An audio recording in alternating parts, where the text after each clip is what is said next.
Hey guys, and welcome back to Mega Man X. We have hunted 4 of the Mavericks so far, so I guess it's only fair to murderize the rest of them. And we're going to start in this part with Armored Armadillo. He is not my favourite Maverick available in X1. He's far too cuddly, he looks like a beaver, and I'd much rather be fighting Storm Eagle again, but we've already killed him and we'll have to wait for the refights before we can do so again. So Flame, what is your take on Mr. Beaver's stage here? I can't even fucking take it seriously anymore. Well, like, he looks derpy in all his forms in this one, in the Maverick Hunter X1, but his stage itself is actually quite a lot of fun. There's a few parts where you get launched off the moving platforms and you can dash along with that and you get a cool jump all the way across the screen, and it's really satisfying. But you saw us there just go back and get the sub-tanks, like just behind where he was hiding. There was a sub-tank there, and they actually work quite a bit differently in the X series to how they do in Mega Man Classic. Because if you remember in the Classic series, like, the E-tanks were very much a one-and-done thing. You'd use it and it'd be gone. Whereas in this, the sub-tanks are actually rechargeable. So if you've got a full bar of health and you pick up additional energy pickups, then it bleeds over into the sub-tanks and you can build them up and keep them in reserve. And then after that, when you need them, you can just call on it and heals you back up. I love using it in the final boss, because the final bosses, plural, of Mega Man X1 are fairly challenging. They're really easy in X2 for some reason, which I did not expect. Out of all the X games, I've played 1, 2, and 3, because they're the ones available on the 3DS Virtual Console. I'm going to have to, like, I don't know, find a cheap copy of X4 somewhere, and then X5 and X6 come along, and whenever I ask people about them, they just silently sit there and cry and weep, and then things just get a bit awkward, and I go and play Dragon Ball Fusions and just cry myself to sleep afterwards. But I'm waffling here. Snake, you had a problem with the sub-tanks, didn't you, Meg? Something about the health in them not being proportional to the health you get back. Am I remembering that right? Yes, because throughout the X series, the programmers don't take your health left into consideration, whereas in the Mega Man Zero games they do. Ah, okay. So I guess they just learned as they went on. That's games development for you. And see, look how cuddly he is without his shell. Look at that tail and tell me that's not a beaver's tail. He even looks like he has a buck tooth there. I just saw his eyes go completely white as he died there, and that is really fucking creepy. If you, only upon death did I realise I have a soul. Goodbye, goodbye, cruel world. So it turns out robots do indeed have souls. Thanks for answering that moral question that I've been considering. Alright, fine, I'll give his bio, I guess. Steel Armoured Warrior, leader of the 8th Armoured Battalion. The steel armour that envelops his body. Oh my god, Mega Man Wiki, you need to fact check this shit, or typo check it. The steel armor Dan envelops his body, boasts a high level of defensive strength, rendering most attacks useless. Just like his hard exterior suggests, his personality is rough and gritty. That didn't really come through to me, but whatever. Even though Sigma has taken control of the Maverick Hunter battalions, he fervently obeys order from all commanders.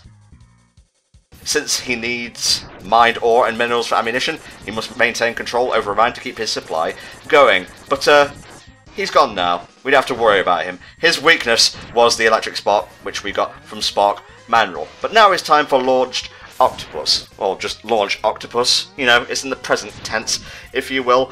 Kind of tricky, honestly, in terms of fighting him as a boss. His stage is interesting because, obviously, you know, we're going through water and whatnot, and, you know, gravity is affected differently here, but otherwise, not too bad. Yeah, I would say this is probably one of the weaker stages in my eyes, just because there's fiddly little things like these bosses that have a bit too much health, these mini-boss things.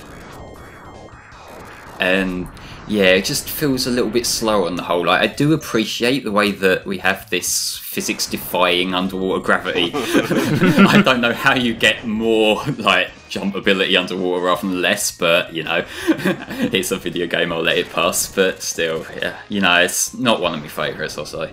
I have to warn you guys that X unfortunately inherited Mega Man Classic's spike inferiority complex, I should say, or, you know, sick for short. He's very sick. Don't let him touch spikes, he'll die instantly. What an oddly specific allergy. in the manga, there is this mermaid that X finds whenever he gets to launch Octopus's stage, which is apparently in the South Pacific Ocean in the manga. And he has to save this mermaid from being attacked, but whatever, she gets killed anyway. Oh, okay, well fuck her then, I guess. What an odd bit of lore for a series revolving around robots and rebellions and whatnot. This is grown-up Mega Man. We don't need any of that fantasy shite. Is it at least a robot mermaid like Splash Woman, or is it just a mermaid? It's a robot mermaid. Oh, okay, cool. My worldview has been restored. Okay, everything's fine now. This mini-boss can be annoying until you just destroy him instantly with Storm Eagle's weapon. Man, the amount of trouble that guy gave me to begin with. Then I realised, oh, I can just jump on his back and shoot him in the back of the head and he can't do a fucking thing except turn around. And then he just, boop, dead. Fuck it. I'm gonna read Launch Octopus's bio. I'm getting frustrated at Flame's ability now. God, I never thought I'd be jealous of Flame. Launch Octopus, Military General of the Deep, Maverick Hunter, formerly of the 6th Armada. With plenty of firepower and military knowledge to match, this intellectual uses brains over brawns to outwit Mavericks. Seeking to achieve beauty in combat and strategy, he gains the ultimate pleasure from fighting elegantly and gracefully. Having taken over the ocean cities, he is planning to cut off all shipping routes. Haha, I will destroy the economy. His weakness is the rolling shield. Elegantly? Like, he just fucking shoots missiles everywhere. That ain't fucking elegant, come on. Don't forget the fish. Can't be good for this ecosystem if you got, like, your underwater breeding grounds, I guess, and then there's this fucking octopus dude who's just launching havoc. Well, I think the other part that's probably elegant is his other attack, which is probably going to happen probably right now. The one where he takes his own approach to the tornado thing. Yes, that thing can get kind of annoying because he can't be hit while he's in that, so you just have to sort of sit it out and use the dash to get away from it, otherwise you'll get sucked in. Now, am I remembering things correctly, or can you actually stop him from doing that by cutting off his tentacles? I'm pretty sure you can't do that, but otherwise if you get caught in it, he sucks out your health and restores his own health. Yeah, fuck that. Yeah, no es bueno. I've got to say, I came to Launch Octopus's stage originally, and I got slaughtered, and there was nothing more satisfying in my run through of X1 than beating him with the Buster only, and that just means rapidly firing that shit. You know, when he comes near, you dash to the other side and you just keep pummeling the motherfucker, and he went down, and my happiness went up. It was great. And for beating him, we get the homing torpedo, which is pretty great, because you need to fight at a distance sometimes, you know? Okay, next Maverick. It's time for Boomer Kuwanga. The Boomer stands for Boomerang. Kuwaga, or Kuwagata, means beetle in Japanese, I believe. So he is Boomerang throwing beetle guy. Yeah, he was actually called Boomerang Kuwanga in the PSP version. I don't know why they changed it, like, you know, he's established, he has a name, but whatever. I suppose it's more descriptive, so it works. I am Human McHuman Face, that's who I am. Anton was just ruined in the PSP remake. But Snake, tell us a bit about Boomer Kuwanga's stage, mate. Any memories that you can dredge up from your memory banks? Well, the music right here is definitely the best track in the entire game. Ooh, there's a lot of good tracks in the game, mate. You better be sure you know what you're saying there. Yeah, I definitely know what I'm saying. This is the best one of the bunch, right here. Well, I mean, you've got good taste, I'll give you that. It's definitely in, like, my top 5. I would say, like, Storm Eagle, his stage is pretty rad. Armored Armadillo's okay. I don't really like the Maverick, but his stage theme's pretty good. And, I don't know, I guess we'll have to wait for the other Mavericks before I can decide. But, Storm Eagle, Boomer Kuwanga, and Armored Armadillo. Yes. It's actually a really fucking cool OC remix take on this song. It's called Towering Revolution. I would suggest looking it up because it like remixes the song with a really funky sort of electronica sort of sound. It's not normally the sort of thing I'll go to, but it's just so funky. Ah, okay. Hang on, did you just name all the parts after, like, fucking OC remix names, Flame? I'm noticing a pattern here. Yes, just like how you named the classic ones after Mega songs. We're both as unoriginal hack frauds as each other. But this, I'm using a little bit of a sequence break here. You don't actually have to use the ice. This was the approach most people used for the longest time, before realising there's one little sweet spot where you can do a dash jump and get up there without the ice. Oh my god, like, at the last AGDQ, I think it was then, when all the runners tried to go for that skip and got it the first time. Oh, that was beautiful.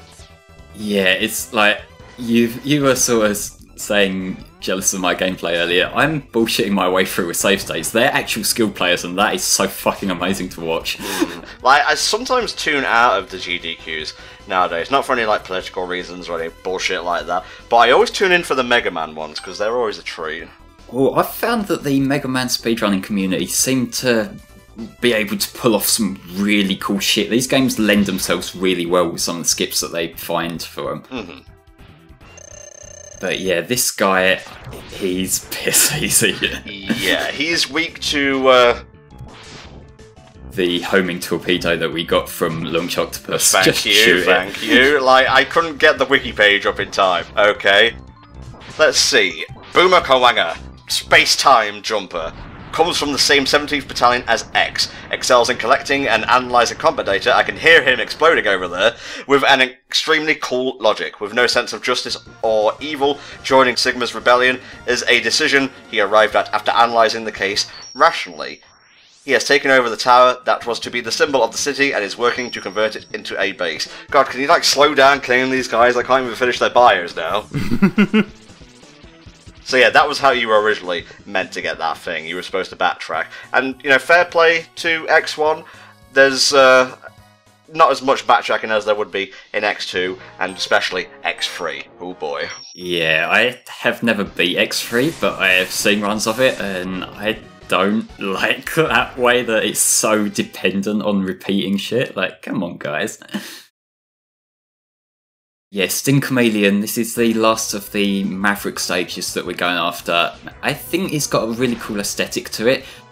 I am going to have to do a fair bit of going out of the way to sort of pick up some extra goodies here. So that's why this stage will take me, I believe, a little bit longer than some of the other ones did. That's fine. That's fine. You know, goodies must be, you know, required or proquired. I'm losing track of words now. Acquired.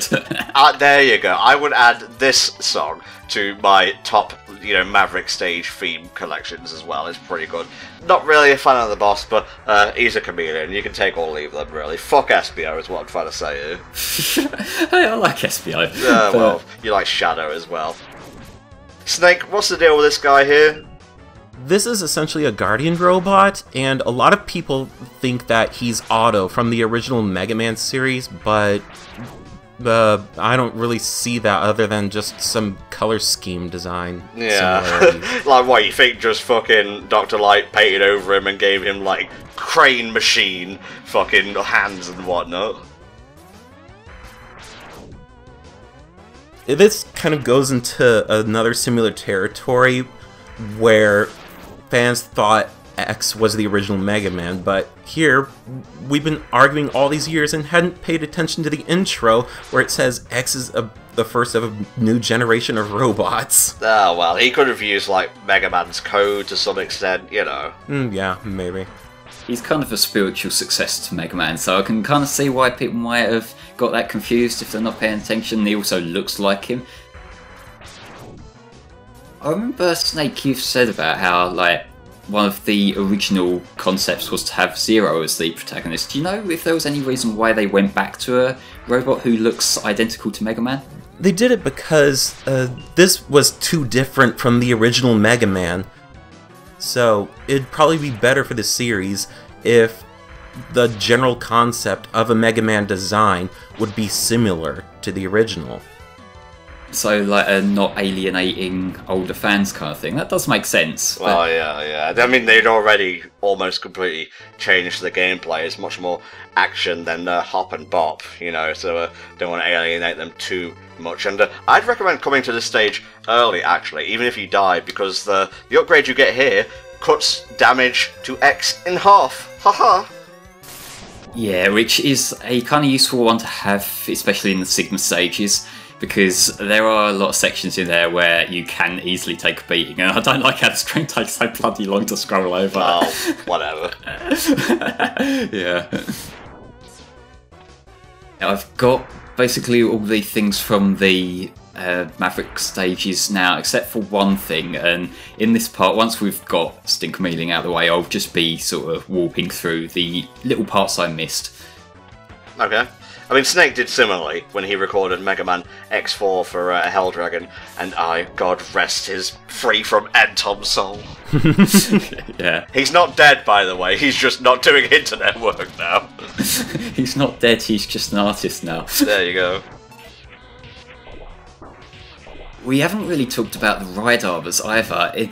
These, I think they're cool. I do find it satisfying to just pounce along these sections, punching the fuck out of the guys. They are admittedly a little bit clunky to control, at least compared to X, but does it really matter when you get to smash dudes up as a fucking robot?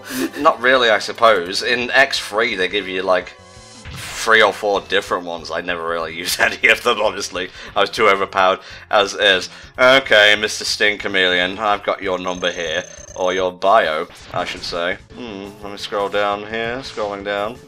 Where the fuck is it? Ah, here we go. Oh my god, there's so many S's here. Spirit Sharpshooter of the Haunted Forest. I don't see any fucking ghosts, what are you on about? Reproid, who belongs to the 9th Special Battalion, the Rangers. Using his tongue for quick attacks, along with his ability to blend into his surroundings, makes him a highly skilled hunter. On the other hand, he goes too far in his mantra of by any means necessary. I hear you dying over there, I'll get to you. And is called a coward for his sometimes sly, sneaky tricks. Bested by Sigma, he joins the rebellion, using his skills learned as a ranger to be the first line of defense for the forest base. His weakness is the boomerang cutter. It's very easy to perfect him, because once you hit him with his weakness, he sort of gets in a lock, and you just go backwards, forwards, and like there's basically nothing you can do. Alright guys, show of hands. Snake, favourite Maverick, least favourite Maverick in X1? I'd say my favorite Maverick would be Sparkman Drill. Least favourite? Least favorite, Launch Octopus. Fuck him. Okay. I can see why you would want to, well, fornicate with him, but enough about that, I suppose. Oh my gosh. Flame, what Okay, about Tom. you? Favourite, least favourite? Favourite, I like Storm Eagle, as much of a piece of piss as he used to be. I just really like his design. Least favourite is Launch Octopus, because he's really fucking annoying. Okay, I'm going to say favourite is Storm Eagle. Least favourite, Armored Armadillo. I don't like him. I think his design is just plain derpy. One strange thing about X1, you can't leave a stage until you beat it, which, I don't know, it seems fairly arbitrary, but then again, I didn't design the game, I'm just sitting over here talking over it. Well, you can if you've beaten the stage before. Like, I just quit it from the menu just then. It's just you have to have beaten the boss before you can quit out, so yeah. Yeah, that's what I meant, thank you, Senor Pedant. Well, I'm here for a reason. But yeah, we're just picking up all the extra stuff, and yeah, there's really not that many that you can't get on one run through, which is, I know we went over this, this is why I consider this much better than, you know, 2 or 3. It actually goes in descending order of quality, I think. Like, I originally thought X3 was better than X2. Not after the Stringer Fighter bosses. No. This is the one that's a little bit more complex to explain. So what we're doing, I've cut out a lot of chaff here, but you have to land in that top right platform. I believe it's 5 times, is that right, Snake, to get the power up? Yeah, it's 5 times, and you have to collect the energy and die in order to get the secret capsule that is going to come up in just a little bit. The one that was the secret Easter egg one with the really cryptic way of finding it for the longest time until the internet became a thing. Oh, he's wearing Ryu's gi, that's amazing. And I assume you have to have all the heart upgrades and your, like, subtags full? I'm not sure about the subtags, but there's something along those lines. And for doing all that and for getting here, we get... wait for it. Hadouken! Nice. It instant kills bosses, except the final bosses. Well, except the final boss. But we'll have to get to him next time in Mega Man X.